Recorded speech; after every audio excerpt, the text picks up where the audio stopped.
ரஸ்மி ஒரு தடவை இந்த சட்னி செஞ்சிட்டிங்கன்னா வாரத்தில் 3 நாள் இந்த சட்னி தான் கண்டிப்பாக செய்வீங்க.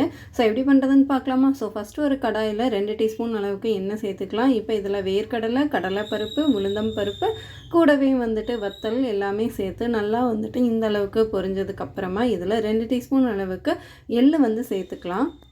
இப்போ இது எல்லாமே வந்து நல்லா ஃப்ரை ஆனதுக்கப்புறமா மிக்ஸி ஜாரில் மாற்றிட்டு இதிலவே வந்து கொஞ்சம் போல் கோவக்காவை சேர்த்துட்டு கோவக்காய் நல்லா வறுபட்டதுக்கப்புறமா 3 தக்காளி பழத்தை சேர்த்துட்டு கொஞ்சம் போல் தேங்காய் துருவல் எல்லாமே சேர்த்து நல்லா வந்துட்டு ரோஸ்ட் ஆனதுக்கப்புறமா தேவையான அளவுக்கு உப்பு தண்ணி சேர்த்து நல்லா மிக்ஸி ஜாரில் திக்கான துவையலாக அரைச்சி எடுத்துட்டோன்னா டேஸ்டியான கோவக்காய் துவையல் ரெடி. இது பார்த்திங்கன்னா இட்லி, தோசை, சாதத்துக்கு அல்டிமேட்டான காம்பினேஷனாக இருக்கும். ஸோ இதோட டீட்டெயில் ரெசிபி சேனல் நேமுக்கு கீழே டேக் பண்ணுறேன், மறக்காமல் செக் பண்ணி பாருங்கள்.